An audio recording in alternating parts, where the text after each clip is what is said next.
Recuerden que viene esto en examen, ¿ya? Porque corresponde a bacterias. Es poquitito. Es lo que nos faltaba por terminar. La clase pasada que vimos enterobacterias, quedó claro la última parte, porque creo que la última parte lo pasé rápido. Cuando vimos ¿Se entendió? Los factores de virulencia. ¿Lo volvemos a como repasando? ¿Sí? Para ver, porque todos se quedaron como en signos de interrogación. ¿Qué está hablando la gente? Enterobacterias es un fijo que viene en el examen. Entonces mejor es que repasamos. ¿No tienes objetivos? No. ¿Muchos han puesto? De la Yersinia, en tu nariz. Ese es de la práctica. En teoría también hay un pedacito de enterobacterias. Pero eso no va después, Pero dentro. lo que describe mejor en teoría es la parte de Escherichia. Falta objetivos. ¿Ya? Lo que pasa es que Escherichia es una de las bacterias Voy a poner mi palabra favorita. que está muy bien descrita. Mira, me encanta. Ojalá no lo vea la nariz.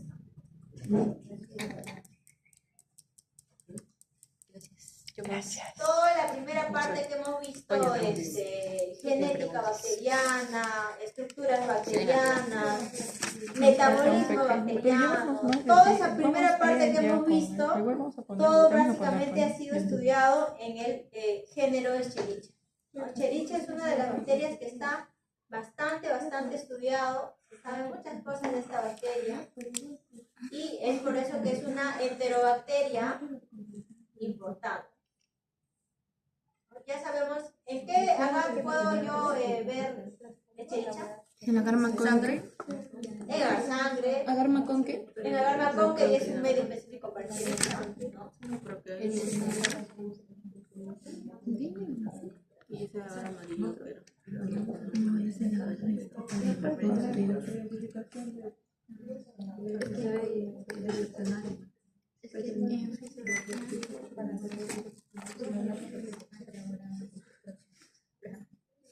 Ya, acá está. El género Enterobacterias, no, familia Enterobacteriaceae, ¿verdad? Esto ya lo vimos, todos los géneros que corresponden a la familia de las enterobacterias, algunas que son parte de la microbiota, algunas se van a asociar a patologías porque pueden ser oportunistas, ¿verdad? Pueden causar infecciones de forma oportunista. Todo también va a depender si es que estas bacterias llegan ya sea a un órgano al cual no corresponden, como por ejemplo las vías urinarias. Si llega una Escherichia que está normal en el tracto digestivo, llega por forma incidental al tracto urinario, me va a causar una patología. Eso es una infección oportunista. O también si el individuo o el hospedero está con la inmunidad comprometida, puede ser alguien que ya tenga una patología previa, o los neonatos, los recién nacidos, o los niños que están todavía este sistema inmune en desarrollo, o las personas muy adultas, ¿no? Que también este sistema inmune ya está en depresión. Estas bacterias pueden también participar como agentes oportunistas, ¿no? Pueden hacer infecciones oportunistas. Esto también ya lo mismo, las características de las enterobacterias, básicamente bacilos, gram negativos, todas las enterobacterias, es decir, tendrían una pared de peptidoglicanos grueso o delgado. Delgado, ¿no? Delgado. ¿Y qué colorante es el que va a permanecer en todo caso para cuando yo le haga la tinción gram? La safranina, ¿no? Y en los gram positivos, el cristal violeta, ¿no? Es la diferencia entre positivo y negativo, es la tinción de la pared de los peptidoglicanos. Esto ya lo vimos, también dónde los podemos encontrar, quiénes son los portadores, ¿no? Todos, prácticamente todos los mamíferos podemos ser portadores de las enterobacterias en general. Características metabólicas de las enterobacterias, la gran mayoría van a ser fermentadores de carbohidratos en general, glucosa, sacarosa, lactosa, algunos incluso de las lisinas. La lisina es un aminoácido, ¿no? ¿En qué digamos, en qué medio yo puedo ver si son fermentadores o no de glucosa. Nombre, nombres iniciales. ¿Cómo se llama? Triple sugar y no. Triple sugar iron en inglés, Iron. ¿no? O agar de 3 azúcares.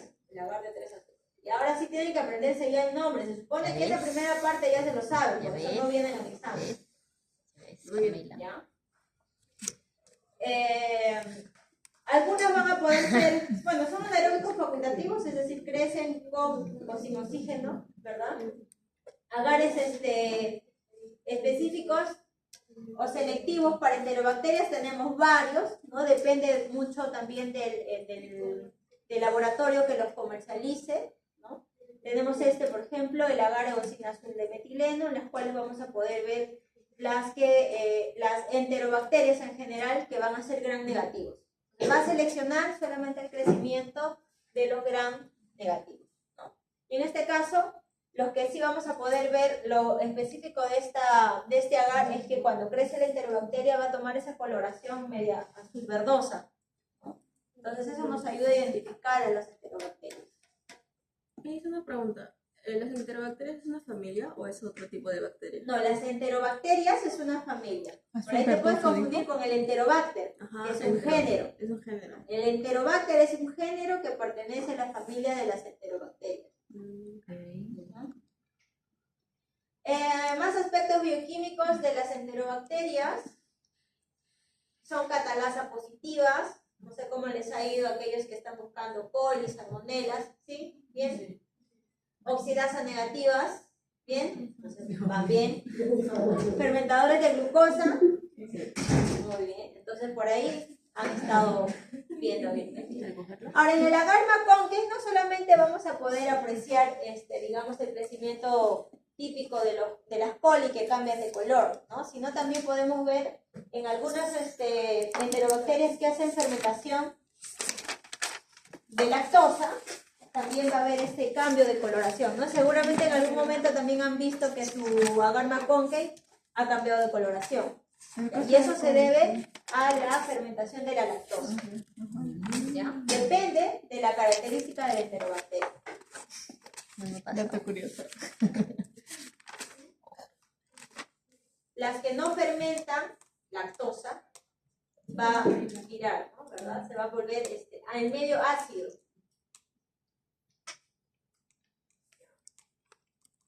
Otro agar que también es selectivo para enterobacterias es el agar SS, ¿no? Salmonella shigella. Entonces acá también incluso es un medio selectivo para exclusivamente salmonella o shigella, pero también podemos ver el crecimiento de otras enterobacterias, ¿no? Acá en los agares a veces hemos visto de que no solamente crece la bacteria que esperamos, ¿no? Porque recuerden que los agares son medios nutritivos. Entonces, siempre va a tender a crecer cualquier otro tipo de bacteria. Pero digamos que si la bacteria típica, en este caso, si por ejemplo es un caso de salmonella y yo lo cultivo acá, la bacteria que va a predominar y va a ir sobre el crecimiento de las otras van a ser las salmonelas. Si en el caso estuviera en gran cantidad la salmonela. Si no hubiera salmonela, entonces también va a permitir el crecimiento de otras enterobacterias. Y también pueden crecer. No quiere decir que no crezcan otras, solo salmonella. ¿Ya? El agar Ravanch también es un agar exclusivo para enterobacterias. En este agar vamos a ver también, o vamos a poder diferenciar, o es un medio diferencial para ver colonias de salmonella, ¿okay? Y otras enterobacterias.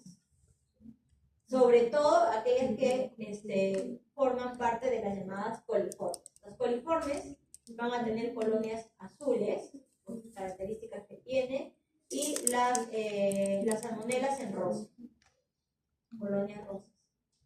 ¿Quiénes conforman el grupo de los coliformes fetales? ¿Qué géneros? Echerichia, Klebsiella, Enterobacter, Citrobacter. y Citrobacter, ¿no? Son 4 géneros los que conforman el grupo de los coliformes fetales. Entonces acá vamos a ver también que todas las enterobacterias van a tener sus factores de virulencia, ¿no? Sus antígenos. El antígeno O, que pertenece al lipopolisacárido, viene a ser su endotoxina. El antígeno H, que viene a ser el flagelo, el que le va a dar movimiento, el antígeno F, que son las fimbrias, aquellas que tienen fimbrias, y el antígeno K, que van a ser los de las cápsulas, aquellos que tienen cápsulas. ¿Ya? Hasta acá, solo las enterobacterias, ¿no? Acá para ubicarnos dónde está ubicado cada antígeno, el antígeno O, el de los lipopolisacáridos, el antígeno K de las cápsulas, el antígeno F de las fimbrias, no los veo, acá están, las fimbrias, y el antígeno F del flagelo. ¿Qué primero que hombre? No tiene ¿Qué? flagelo esta enterobacteria. Acá está. ¿Es H? H es el del flagelo. H no me va a F el de las fimbrias, Antígeno es. O el del lipopolisacárido y K de la cápsula. Ya. Este es H. Ya. En general, ¿no? Estas son generalidades de la familia de las enterobacterias o en latín Enterobacteriaceae. Qué mal. Entonces, les decía que dentro del Voy a género tratar de de las las enterobacterias, la que más se conoce y más estudiado es la coli. ¿No? La coli es uno de los géneros que les Escherichia, ¿no? Escherichia coli. Va a tener las mismas características en general de toda enterobacteria, un bacilo gram negativo. Estas van a tener más bien flagelos de tipo perítricos, fimbrias también como factores de virulencia, y el pili, ¿no? El pili importante para lo que es la transferencia genética. ¿Qué es el pili? Así se reproduce, se reproducen, creo, ¿no? ¿Pides el sol? Por ahí es una estructura de transferencia, por ahí va a pasar qué material ¿Genético? genético, ¿cómo se llama el material genético que transporta o que se transfiere a través del pili? Los plásmidos, ¿no? En el otro grupo me preguntaron, ¿qué es el pili? No sabía qué era el pili. Yo Sí sabemos, ¿no? Es la estructura de Eso era de las transferencia. primeras clases, ¿no? Ya se supone que eso ¿Qué se hijo? sabe. Es la estructura de transferencia. Muy bien, sí sabe. De virulencia. Entonces, De el agar plásmidos. típicamente para crecimiento o cultivo de coli es el agar De maduro, transferencia ¿no? Con colones genética. rosas. En agar sangre también plásmidos, podemos algo ver así. crecimiento de coli, y lo que vamos a ver en agar sangre es que van a haber algunas serobariedades que van a ser hemolíticas, ¿no? Hemólisis completa, la beta. Beta. ¿Ya? Solo es eso. En cuanto a sus diferentes tipos de factores de virulencia, van a ser las mismas, ¿no? Las mismas que tienen toda la familia, acá ya para no ahondar más. Donde vamos a encontrar las colis, están difundidas en todo el hábitat, ¿verdad? Pero ¿cómo obtiene un individuo coli? ¿No? Porque coli es parte de nuestra microbiota normal. Pueden ser por diferentes formas. Uno de ellos es al momento del parto, cuando nace el bebé, pasa a través del canal del parto, y recuerden que el canal del parto está muy cerca al ano de la madre. Entonces puede contaminarse, y de esa forma podemos ir obteniendo, digamos, parte de nuestra microbiota normal. Poco a poco se va a ir enriqueciendo, ¿no? A través del alimento que recibamos. Los bebés chupan todo, ¿no? También parten de su enriquecimiento de su microbiota. A través de la leche también podemos obtener parte de la coli, ¿no? En el caso, por ejemplo, de los bovinos, es más, las ubres están muy pegadas a la parte posterior, ¿no? Cerca al ano. Se puede contaminar, también es una forma normal de ir adquiriendo esta coli de forma normal.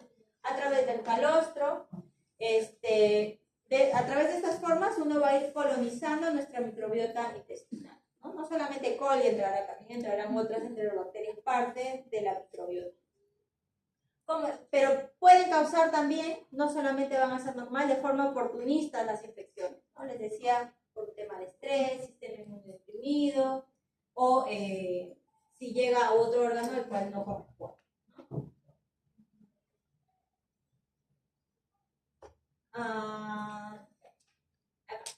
Los factores de virulencia de coli, ¿no? Están completamente ya estudiados, ¿no? Entre ellos tenemos, por ejemplo, la cápsula, el polisacárido capsular, que cubre la cápsula, es uno de de los antígenos de baja antigenicidad. Solamente tiene, digamos, o lo usan para hacer o obtener una respuesta inmune, ¿no? Pero vamos a tener otro tipo de factor de virulencia que son sus endotoxinas, ¿no? Las endotoxinas, en la gran mayoría de las bacterias que tienen endotoxinas son, digamos, lo más importante para causar sus daños, patologías, ¿no? Son los factores de virulencia más importantes de las bacterias. En el caso de las coli, las endotoxinas, tenemos un LPS liberado, ¿no? Este va a controlar la respuesta inmune local, ¿ya? Esta va a producir los daños a nivel de los tejidos, ¿no? Incluso puede provocar las coagulaciones intravasculares en casos más graves, ¿no? Choques endotóxicos. ¿Qué es una coagulación intravascular? ¿Les suena? ¿Han escuchado?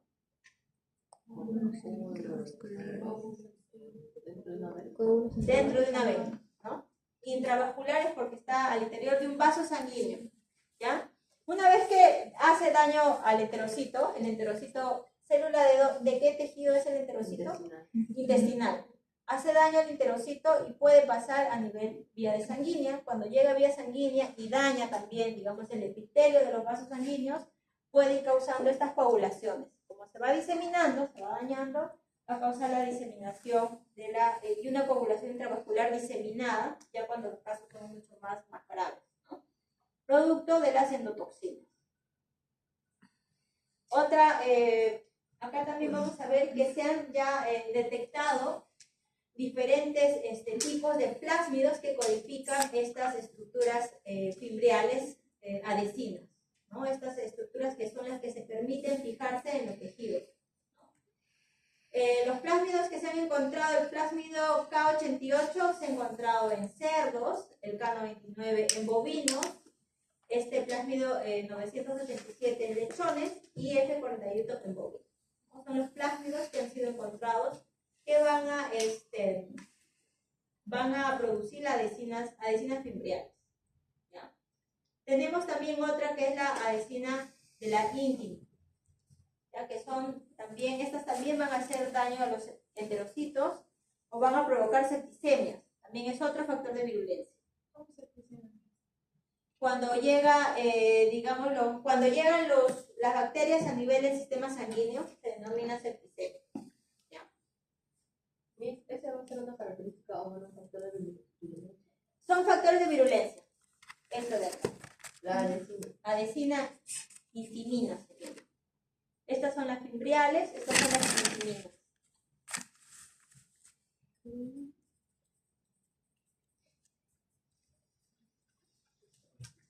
Acá habíamos visto endotoxinas, ¿verdad? Y acá hay otro, que son las enterotoxinas. También es otro factor de virulencia importante en coli, ¿ya? Enterotoxinas, como la que hemos mencionado también, incluso hay una cepa, ¿no? O serovariedad, ¿ya? Que produce solamente verotoxinas, ¿no? Tenemos dos tipos de enterotoxinas, las que ya se conocen. Tenemos las termolábiles, que estas van a ser susceptibles al calor. Entonces, digamos, cepas que tengan enterotoxinas termolábiles, con el calor se pueden desactivar. Y hay otras que van a ser termostables, que ni siquiera con el calor se pueden desactivar, ¿no? Estas, digamos, son las más patógenas, ¿ya? Ambas van a causar diarreas hipersecretorias, ¿no? Que es lo clásico, daño que se produce con las infecciones de enterobacterias. Y tenemos también de varios tipos, ¿no? Dentro de las termolábiles tenemos el LT1, que se ha encontrado en porcinos, LT2 en bovinos. Igual, ¿no? Las termoestables también, de dos tipos. La STA, en diferentes ganados, incluso en el humano se ha encontrado esta enterotoxina. Y esta de acá también se ha encontrado, pero no se sabe exactamente a qué hospedero exactamente puede causar daño o de qué hospedero provendría, ¿no? Por eso no se le ha puesto acá el hospedero.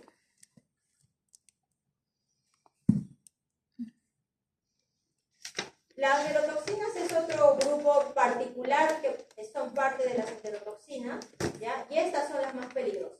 dentro de las enterotoxinas, ¿no? Que van a ser, digamos, un grupo particular, que estas son termolábiles. Todas las verotoxinas van a ser termolábiles. ¿Qué quiere decir que sean termolábiles? Que resisten al calor, ¿no?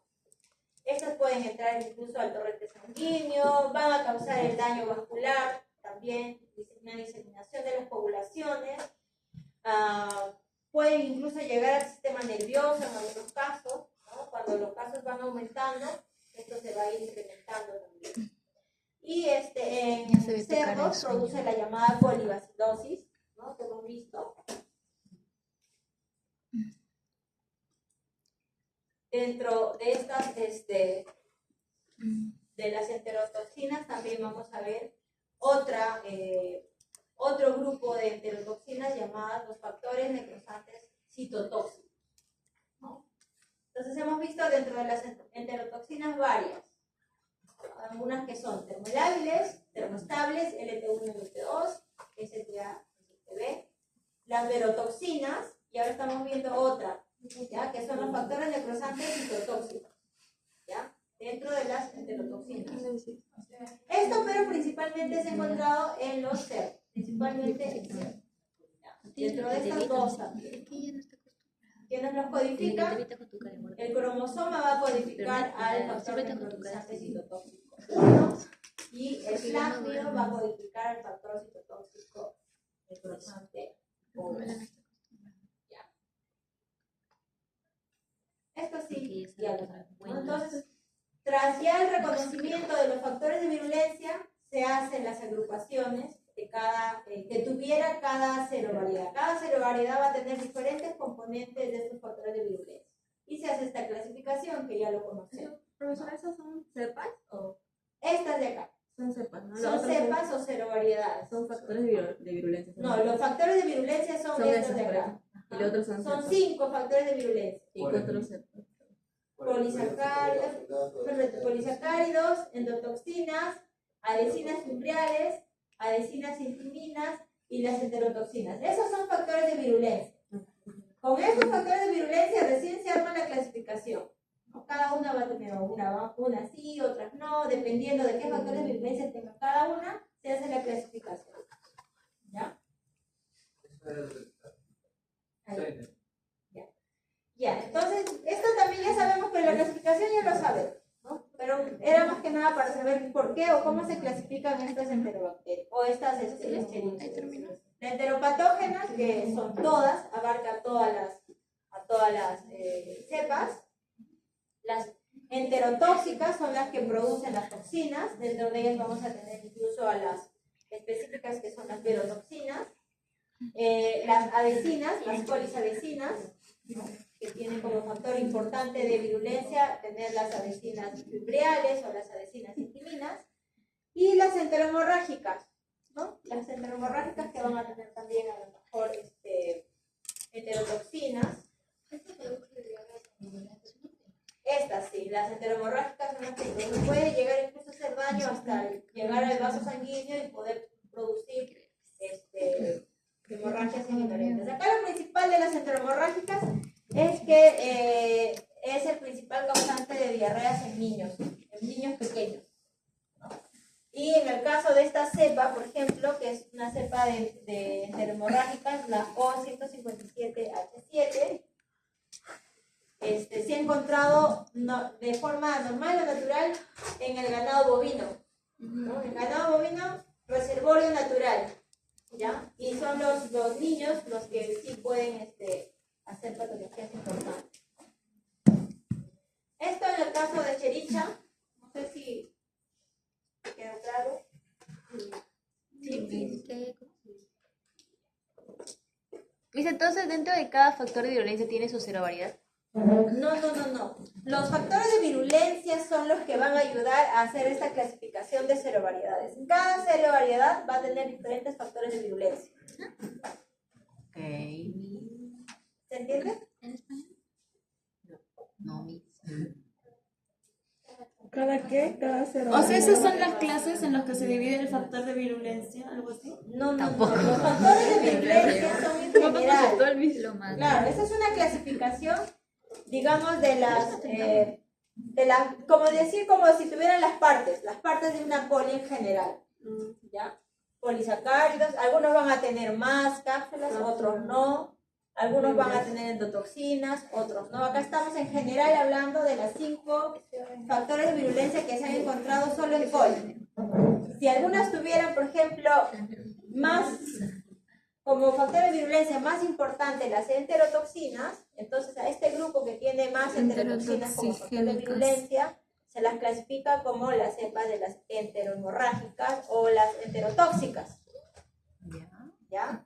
Teniendo en cuenta estas 5 factores de virulencia de coli, recién se hace la clasificación de las cepas. ¿No serían enteroxigénicas? Acá están. O sea, eso está dentro de los factores de virulencia. Los factores de virulencia son sus propias estructuras de la bacteria. Estas son las cepas. Esas son las cepas. ¿Pero se entendió la clasificación de las cepas? Sí. Sí. ¿Ya? Va a depender de qué factor de virulencia tenga cada cepa.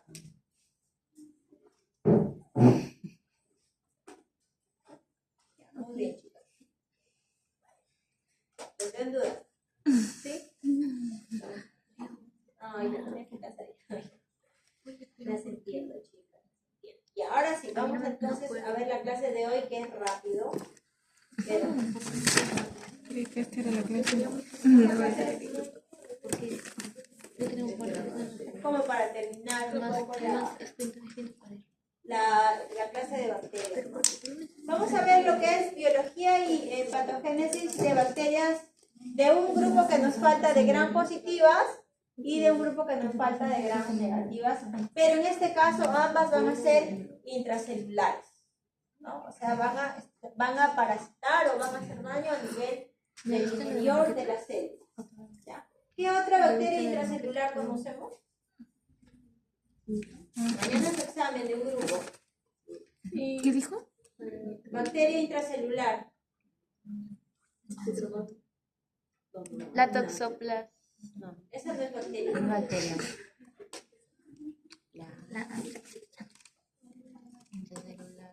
En práctica vimos una bacteria intracelular. ¿Se acuerdan? Bacilos anthracis no. Leptospira no. Clostridium remis. Madre, qué vergüenza la clase de lo que no estudia. Bruselas. El aborto, un montón de bruselas. ¿Ya? Brusela también es una bacteria Ya, qué regañada. intracelular. Ahora vamos a ver otras dos. La primera que vamos a ver es una bacteria que se asocia mucho también a lo que es la intoxicación por medio de los alimentos, pero en este caso básicamente de alimentos que son conservados, ¿no? Ya procesados, aquellos que se guardan en refrigeración. Los mal manejos de estos alimentos procesados pueden también contaminarnos de ciertas bacterias, ¿no? Vamos a ver entonces el género Listeria y el género Yersinia.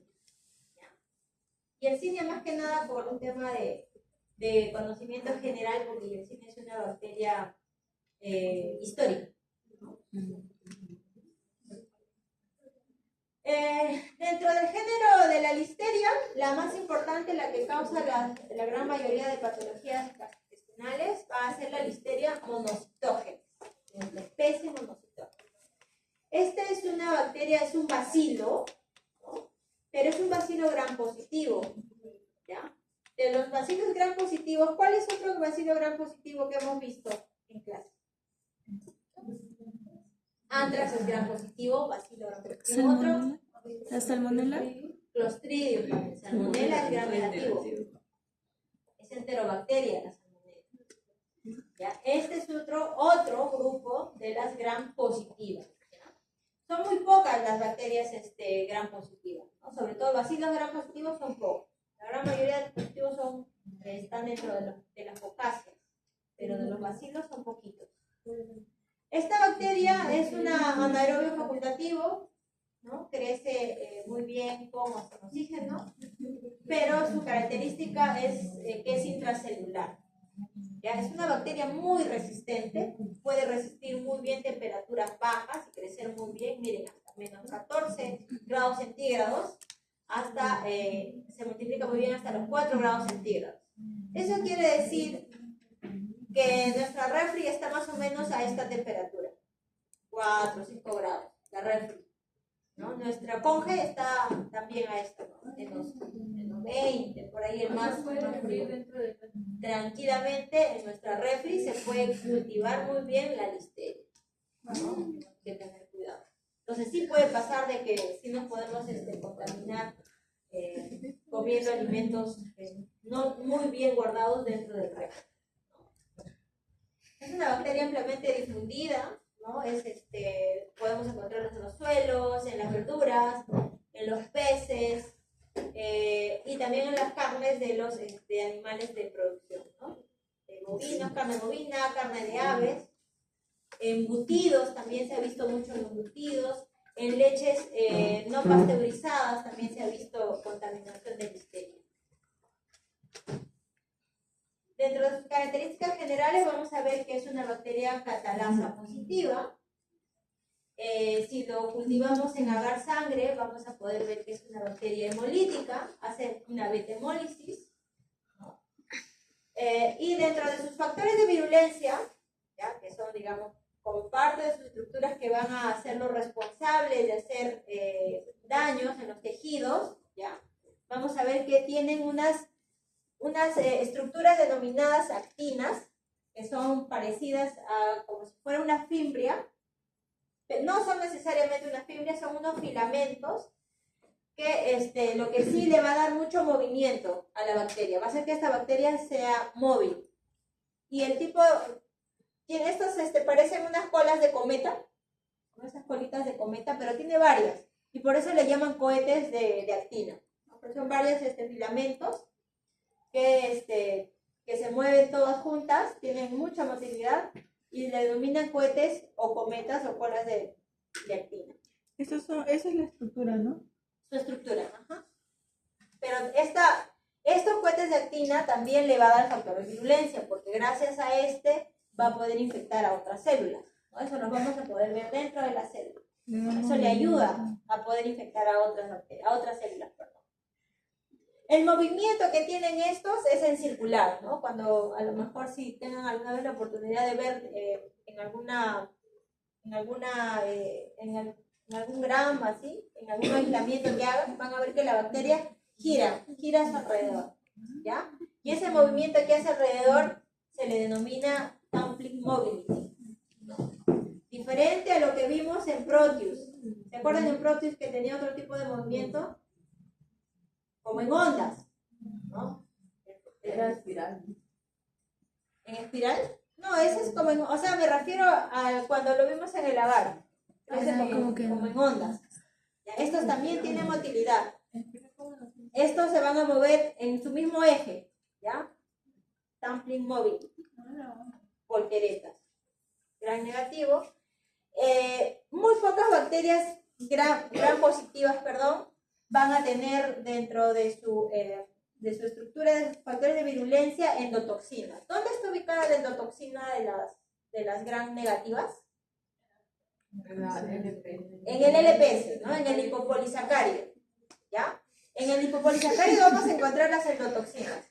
En el caso de las gram negativas, casi no tienen lipopolisacáridos, ¿no? Pero a se le ha detectado una falsa endotoxina, no es una endotoxina verdadera porque no es parte de su lipopolisacárido, que más bien, pero sí está pegada, digamos, en la pared celular, y esta se va a denominar más bien ácido lipoteicoico. Lo que pasa es que en algunos libros seguramente van a leer que sí tiene endotoxina, pero es una pseudoendotoxina, ¿no? No verdadera.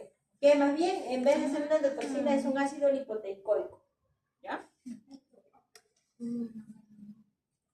Ahora, dentro de la patogenia, esta ingresa por vía oral, ¿no? Y va a hacer daño más bien a nivel del tracto gastrointestinal. Puede infectar tanto a los macrófagos si llega a vía sanguínea, o puede infectar también, puede hacer daño a nivel de las células epiteliales de los enterocitos del intestino, ¿ya? Si llega al macrófago, el macrófago lo va a fagocitar, pero va a vencer la fagocitosis, ¿no? y si llega al epitelio intestinal, más bien este va a ingresar por una endocitosis, ¿no? Que está mediada por receptores y la célula lo va a poder captar por medio de estos receptores y por medio de unas ligandinas este va a poder ingresar, ¿no? Que también son parte de los receptores. Son unas proteínas que están ubicadas en la pared que reconoce a la bacteria, ¿no? Y lo va a permitir el ingreso. A lo mejor lo vamos a ver. Tengo ganas de escribir. Por ejemplo, ¿no? La bacteria ingresa, este es un macrófago. Este y este. Supuestamente este es un macrófago y este es un enterocito, pero la forma de ingresar es muy parecida, ¿ya? En el caso del macrófago, ingresa y al momento de ser fagocitado, ¿ya? Va a quedarse encapsulado por medio de las internalinas. Pueden ser agua. Internalinas es, una vez que ingresa, digamos, va a llevarse parte de la pared del macrófago y lo va a englobar a la bacteria, ¿no? Eso se llama internalinas, ¿ya? O sea, este tejido que ya entró, esa es la internalina. Entonces, una vez que ingresan las internalinas, si es que el macrófago lo va a terminar de fagocitar, va a seguir su proceso, ¿no? La fagocitosis lo va a llevar a lo mejor a los lisosomas y lo va a desaparecer en los lisosomas. Pero si es una bacteria patógena como la listeria, ¿ya? Lo que va a pasar es que va a vencer a estas internalinas y la listeria se va a diseminar o se va a soltar en el citoplasma de la célula. Una vez que se suelta o se libera en el citoplasma, va a ir formando ya sus factores de virulencia, ¿no? Como los filamentos de actina, va a ir formando estas colas de actina, ¿verdad? Y va a empezar, digamos, a moverse, ¿no? A movilizarse. Forma los cohetes de actina y va a empezar a tener su movimiento típico que tiene, ¿no? También y cuando este comience a moverse en el interior de la célula, va a empujar a la pared del macrófago para poder ingresar a otra célula de esta forma, ¿no? Infectar a otra célula, ya sea a otro macrófago, ya sea a otro enterocito o alguna otra célula en las cuales esté por ahí rotando. Recuerden que el macrófago va a estar en vía sanguínea, ¿no? Entonces, cualquier otro órgano que quiera o va a poder afectar, el macrófago por medio de este empuje que hace por la movilidad de esta bacteria va a poder ingresar, va a poder parasitar. ¿Es posible encontrar una macrófago No, el macrófago viaja por vía sanguínea. Sí se puede encontrar el vía El sanguínea. monocito, ¿no es? El monocito es antes, El monocito se convierte en macrófago. pero luego se convierte en macrófago. Por eso es que viajan también. Pueden infectarse y pueden viajar, pueden diseminar. Tenía entendido que el monocito viajaba por la sangre y cuando llegaba a los tejidos ya se le consideraba macrófago. Se convierte en macrófago. Claro, pero digamos que de esta forma, o sea, va a ser la misma línea celular. Un monocito es previo a ser macrófago, ¿ya? Pero de esta forma también lo va a llevar. ¿Puede identificar la bacteria para convertirse en macrófago y recién pasar ese proceso? Es que no necesariamente ingresa un macrófago ya macrófago como tal, ¿no? Puede ingresar ya sea un macrófago, un monocito o cualquier otra célula. Por ejemplo, acá este es el ingreso en un enterocito. Un enterocito no está viajando por vía sanguínea, un enterocito está en el epitelio. Y va a ser lo mismo, o sea, la forma de ingresar va a ser la misma. Pero el enterocito no va a diseminar, porque el enterocito no va a liberarse a vía sanguínea. Quien se va a encargar de diseminar es el macrófago. Bueno, el monocito si está en sangre y luego cuando llega la misma línea celular, cuando llega el tejido ya cambia de macrófago. Pero es lo mismo. ¿Ya? Luego, en el caso, por ejemplo, este es un enterocito, ¿no? Cuando ingresa el enterocito va a ingresar por la misma manera. ¿Ya? Ingresa por la misma manera. Lo que sí, en este caso, vamos a encontrar también en el caso de los enterocitos que vamos a encontrar un par de factores de virulencia de este género, que son las listeriolicinas o la fosfolipasa C, que también en otras bacterias hemos visto que las fosfolipasas C son los encargados de hacer daño de tejidos, ¿no? Daño celular. En el caso de las listerias también, ¿no? Estas se van a encargar de hacer el daño a nivel de los enterocitos, ¿no? Y esto es lo que ya va a provocar, digamos, el daño a nivel del epitelio. Cuando se producen estas diarreas, ¿no? Se van a salir con todo el epitelio destruido, ¿no? Esto es por las listeriolicinas o las fosfolipasas C. Pero digamos, la misma forma de ingreso se va a dar en cualquier célula que pueda afectar. Puede incluso puede dañar el hígado, puede dañar el páncreas, puede dañar el vaso, ¿no? O sea, puede dañar cualquier otro órgano también, ¿no? Incluso puede llegar, si ya está en vía sanguínea, puede llegar a pasar la barrera hematoencefálica y puede hacer daño a nivel nervioso. Puede causar también encefalitis, meningoencefalitis. Incluso esta bacteria puede pasar a través de la mamá al bebé, puede pasar por vía transplacentaria. ¿Ya? Mujeres embarazadas hay que tener cuidado el consumo de ciertos alimentos, porque muchas cosas pueden pasar por vía transplacentaria. Y esta bacteria es uno de los. Esta bacteria, por ejemplo, es uno de los casos más comunes que se encuentra de listeriosis, es en los países más desarrollados, tipo en Europa, Francia, o sea, estos países más desarrollados. ¿Por qué? Porque ellos consumen más alimentos procesados, conservados, que nosotros, ¿no? Nosotros comemos alimentos más naturales. No, ventajas y desventajas. Entonces, la listeriosis es básicamente por el consumo de alimentos contaminados, diversos alimentos, los pescados ahumados. Acá no tenemos mucha costumbre de comer alimentos ahumados, o son muy caros, ¿no? Son más caros de lo normal en estos países, ¿no? Pescados ahumados, carnes poco cocidas, hechas contaminadas, productos lácteos no pasteurizados, ¿no? Nos podemos contagiar de listeria.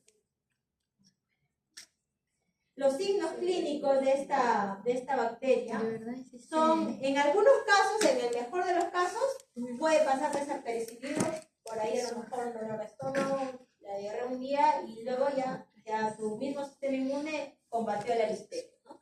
Hasta incluso asintomático, no tener nada de síntomas.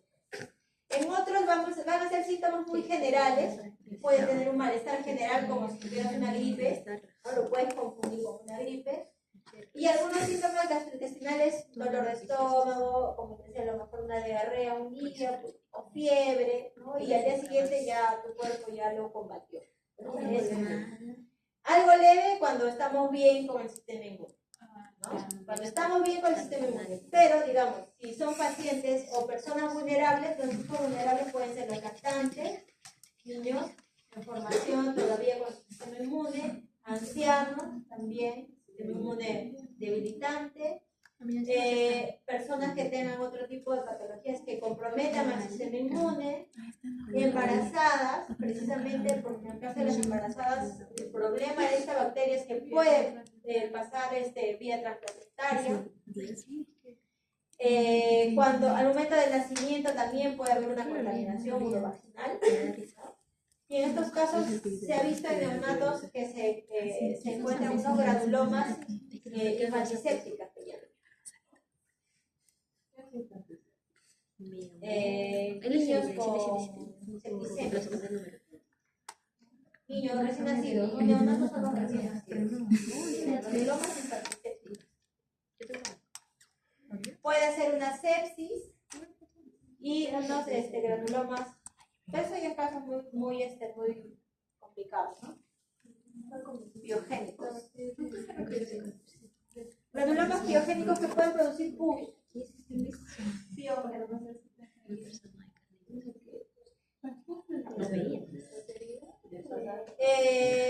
No, los granulomas son más bien a nivel nódulo linfático. Granulomas son a nivel del nódulo linfático. Si pasa barrera hematoencefálica, puede producir meningitis, encefalitis, Pero generalmente ya si hay este tipo de problemas es porque el sistema inmune está muy comprometido, generalmente pacientes inmunodeprimidos. Podemos ver náuseas, vómitos, ¿no? Rigidez de la nuca. Ahora, en el ganado vacuno, también se ha visto casos de listeriosis en el ganado vacuno con los mismos síntomas, ya con los mismos, digamos, síntomas o con los mismos, digamos, factores o consideraciones que se tienen en el caso de humanos, ¿no? Lactantes, si es una madre preñada, factores de estrés, en el caso del ganado, se ha visto asociado también a listeriosis, y en el caso de ellos no comen, pues, alimentos procesados.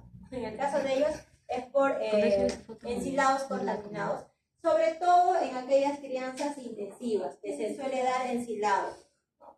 En las extensivas casi no usan ensilados. Sí, pero mediante qué pruebas pueden identificar, ¿no? Porque uno dice que presenta síntomas como gripe. Mediante qué prueba. Acá básicamente es por la historia clínica. Historia clínica. ¿Qué te has alimentado las últimas 24 horas? Pero no estoy yo. Pero no hay Pero son sintomáticos.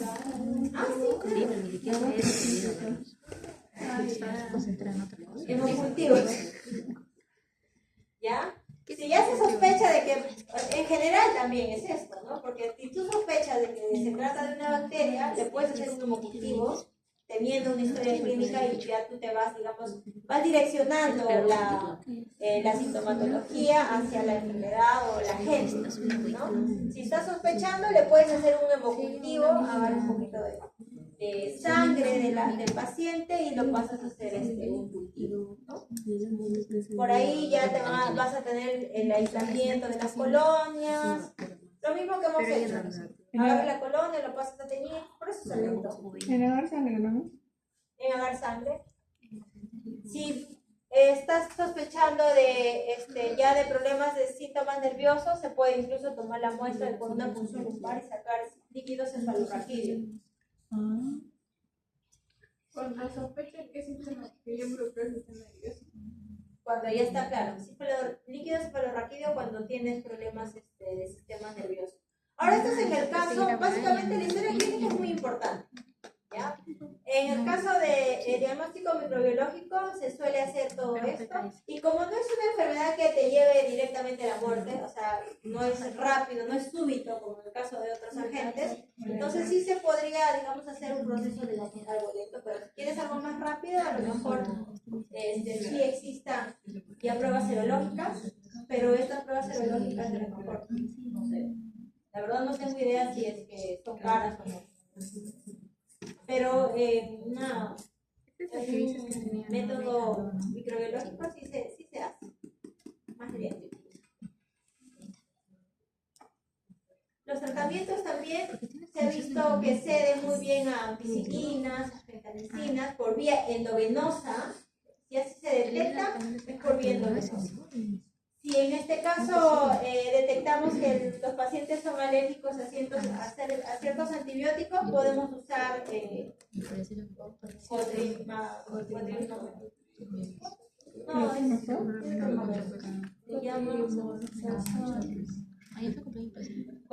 no me acuerdo. Ahí está. Eso todo es por vía endovenosa.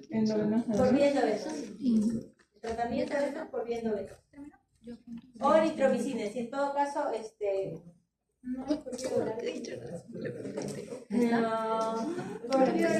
lo principal es acá por vía endovenosa, porque como es intracelular, ¿no? Pero alguien no está observación. Penicilina no. Pero también lo que se recomienda es la prevención, ¿no? La limpieza de nuestro refri frecuentemente, ¿ya? La proveniencia de los alimentos que estamos adquiriendo, la limpieza de nuestras manos, ¿no? La prevención es muy importante para los casos de listeriosis. Como les decía, la listeriosis, la importancia que es una bacteria intracelular, ¿ya? Una bacteria positiva, bacilo gram positivo de los pocos y encima intracelular. Por eso estamos abordando la listeriosis. pero en la mayoría de los casos lo vamos a ver en países más desarrollados. Acá también se debe presentar seguramente, no creo que Pero estemos menos libres, cantidad. pero debe ser menor porcentaje. Y de hecho que sí se deben reportar. Otra bacteria intracelular importante es la Yersinia. ¿Ya? La Yersinia. Género Yersinia. Porque Yersinia sí lo vimos, ¿no? Yersinia es una bacteria. Es una bacteria que pertenece a la familia de las enterobacterias. ¿No?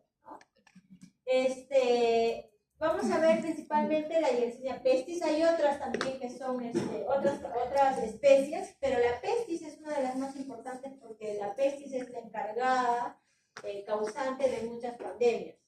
¿Han escuchado de las pestes negras históricas? Ya. La encargada de las pestes negras son la Yersinia pestis, cuyo descubridor del género Yersinia fue Alexander Yersin. Como pertenece a las bacterias de la familia de las enterobacterias, es un bacilo gram negativo, se va a pintar de rosa. Y característica importante de esta bacteria que va a ser microaerofílica, es decir, va a necesitar poca cantidad de oxígeno para poder crecer. ¿Ya?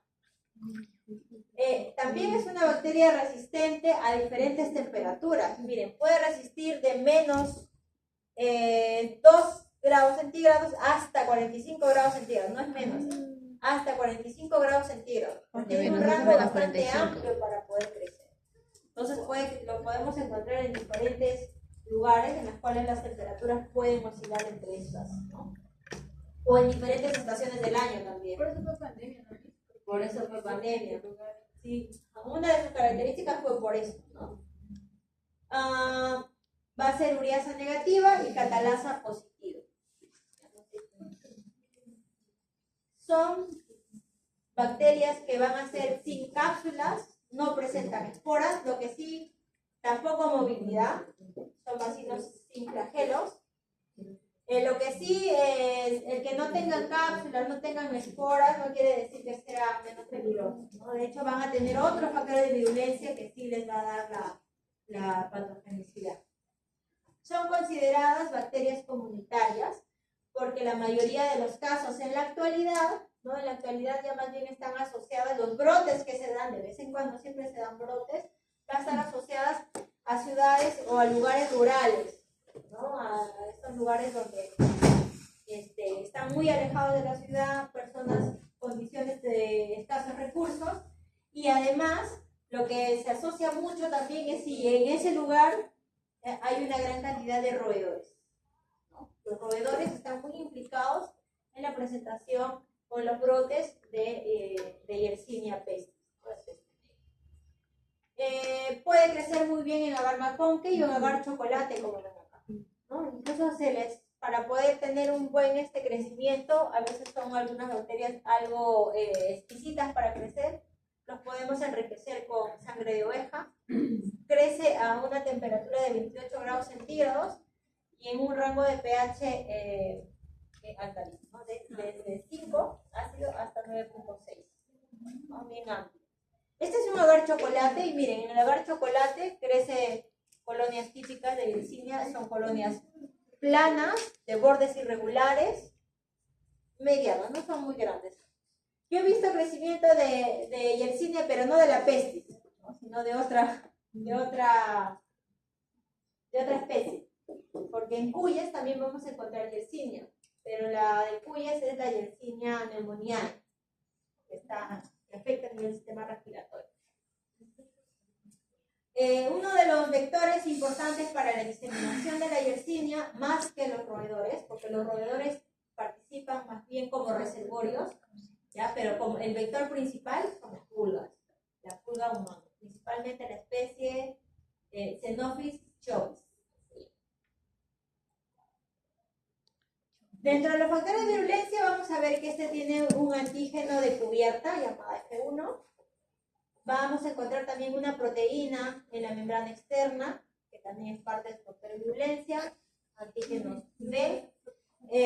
Encontramos también una una sustancia llamada pesticina, propio de este género, enzimas como proteasas y también, al ser un gram negativo, va a tener endotoxinas, ¿no? LPS.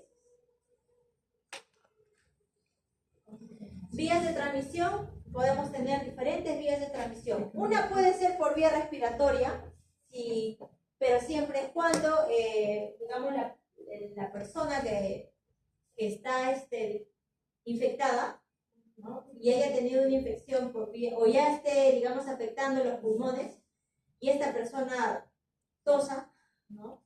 Por medio de las gotículas que sale de la tos, nos podemos contagiar, ¿no?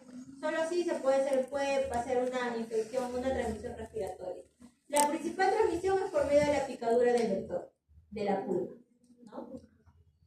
También puede haber una infección o una transmisión por una manipulación de tejidos infectados. Sobre todo esto se da en casos de personal que trabaja en laboratorio, ¿no? Los hospederos principales van a ser los animales silvestres, los que van a participar como reservorios, no solamente las ratas de la plataría, sino también otros roedores silvestres también pueden participar como reservorios, ratones, mapaches, ¿no? Dependiendo del área o del lugar donde vivamos, pueden existir otro tipo de roedores. En este caso, los cuyes podrían también ser reservorios. Sí. Claro, los cuyes también pueden ser reservorios, ¿no? Hay que tener cuidado también. Y el humano va a ser un hospedador, pero no va a ser reservorio, ¿no? El humano sí a sí le va a causar daño, ¿no? El reservorio es generalmente que puede estar presente, lo puede infectar, pero no le va a hacer daño. Va a ser un reservorio nada más.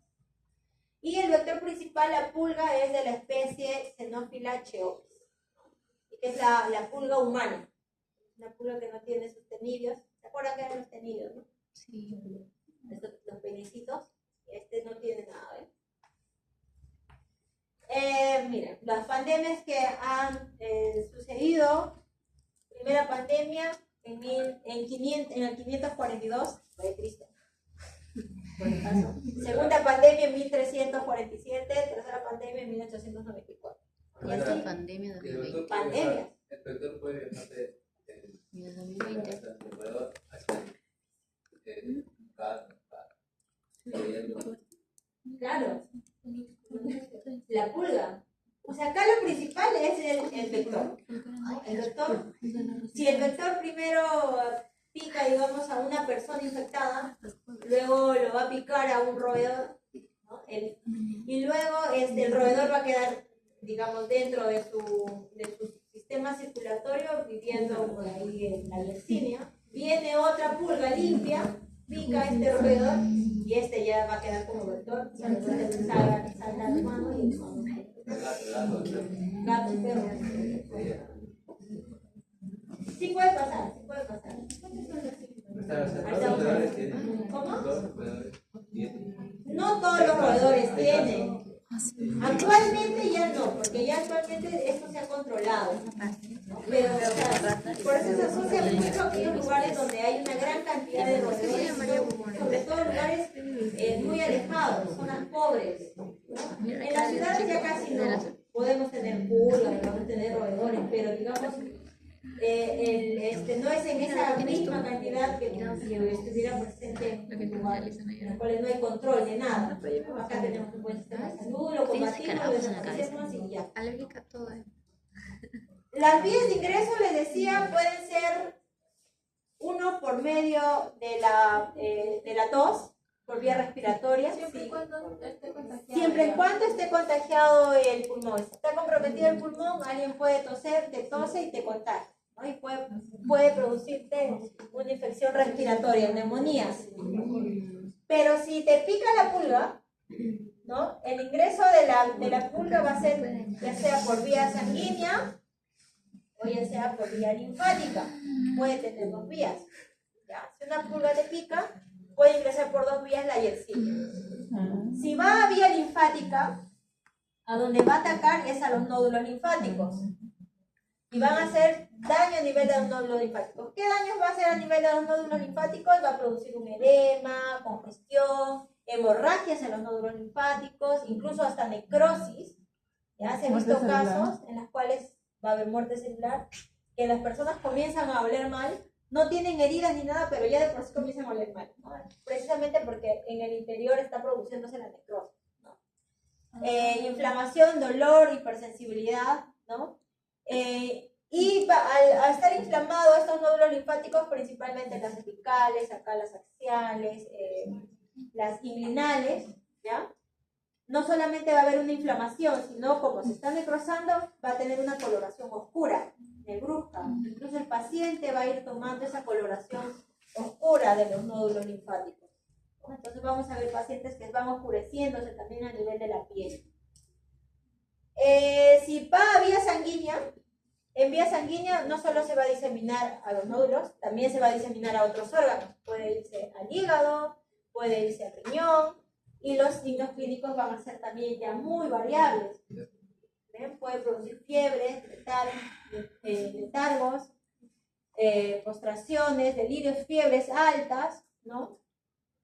Si ya hay daño hepático, vamos a poder ver las ictericias en algunos de los casos, ¿no? Edemas, ascitis, porque generalmente el hígado es el que se va a encargar de la producción de muchas de las enzimas, ¿verdad?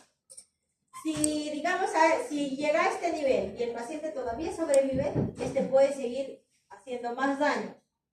Puede contaminar el corazón, a nivel del corazón también va a seguir haciendo daños, dolores, arritmias, choques cardíacos. Si aún así sigue sobreviviendo, contamina el pulmón, ¿no? Entonces, de esta forma, si contamina el pulmón este paciente y por ahí los cuidadores, los familiares o por ahí los enfermeros, qué sé yo, alguien que le esté cuidando, tose y lo puede contagiar, ¿no? Porque por vía respiratoria también puede haber un contagio.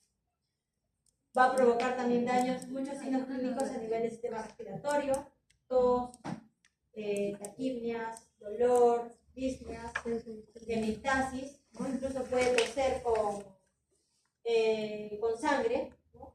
Gotículas con sangre, y esto se va a seguir diseminando, ¿no? Puede llegar a diferentes órganos. Si todavía el paciente sigue vivo, si todavía sigue resistiendo, si sigue resistiendo, esto puede seguir avanzando, puede hacer daño a nivel de la piel, vamos a ver hemorragias petequiales, puede llegar al sistema nervioso, ¿no? Y en casos muy, muy complicados, incluso se ha visto de que llega a nivel del sistema nervioso, ¿no? Los pacientes, y ya, digamos, se ha hecho control a este nivel, pero les deja secuelas. O si llega a nivel del sistema nervioso, ya deja secuelas bastante complicadas, por caso de Yersinia. En la actualidad, Yersinia, o secuelas por Yersinia son muy pocos, está asociado principalmente a lugares muy, muy pobres, pero en todo esto se ha ido estudiando, pues, ¿no? Con los casos que se han ido presentando, todos estos casos. Pero de cuando en cuando siempre hay un rebrote, pero ya se Sí, pero controla. ¿hay alguna vacuna o algo así? Acá lo principal es la presentación de estos, de los bubones. Por ahí ya va sospechando. ¿Qué es eso a nivel del ganglio? De quitarse A nivel de la vía linfática, ¿eso se da? ¿En cuánto tiempo aparecen los bubones? No lo sé. No, debe ser rápido. tipo peste bubónica. Es una peste bubónica. No, no sé, de veterinario no he visto. ¿De qué la peste bubónica? No, hasta de Bruselas he visto, pero de esto, no, de Listeria tampoco. Es más que nada conocimiento general, ¿no? Sí, claro, de esto sí hay tratamiento. ¿Qué pasará? Se controla, ¿no? Sí, tratamiento. Eso puede hacerte daño a nivel del ojo. Vamos a ver. Los lugares que puede afectar: pulmones, vasos sanguíneos, ojos, ganglios linfáticos, lo principal, ¿no? La presentación de los bubones, corazón, sistema nervioso.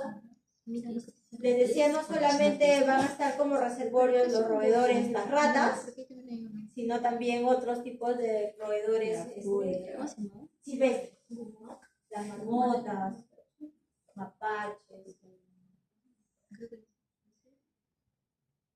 Signos clínicos van a ser también muy variables. Ya vimos, ¿no? Los signos clínicos. En cuanto al diagnóstico, Diagnóstico también ya existen diagnósticos muy variables, pero como acá lo principal en el diagnóstico es observar los bubones. Si uno ya percibe los bubones, por ahí lo puede ir sospechando. Y también la historia clínica, de dónde viene el paciente. Incluso se puede ver las picaduras de las pulgas en el cuerpo del paciente también. Tú ves picaduras de pulgas, entonces ya puedes ir sospechando que se trata de una peste. Pero se hacen diagnósticos diferenciales con otro tipo de enfermedades, toda una lista grande porque es muy general, incluso el listeriosis. El diagnóstico final es con el hemocultivo, ya, y hacerle pues la bioquímica. Ya con la bioquímica uno puede saber exactamente de qué agente se trata, si fue de listeria o fue por el SIDA, pero son diferentes signos clínicos, ¿no? El cultivo, el aspirado de los bubones también se suele hacer para poder hacer cultivos. Tinción Gram, también general. También si hay signos nerviosos podemos hacer un cultivo de líquido cefalorraquídeo, un cultivo, ¿no? Tratamientos también, ya tratamientos hay un montón, una lista grande de antibióticos, si se usan, streptomicinas, gentamicinas, tetracyclinas, clorfenicol, etc. ¿Pero eso es vía oral? Vía puede ser vía oral o puede ser vía. Yo creo que mejor sería vía endovenosa. Uno puede decidir, ¿no? Puede ser vía oral si es que en casos es un caso leve, tú puedes ponerle vía oral. Pero si es un caso más complicado, ya de frente la vena para que sea más rápida el tratamiento. ¿Preguntas, chicas? Chicos. ¿Que ahí terminó? Sí. ¿Quieres más? Una pregunta. Ya, si quieren saber más sobre las pestes, hay documentales enteros. Una pregunta. Ya, Vamos a dormir. Vamos a dormir ese paso. Ok, ahorita.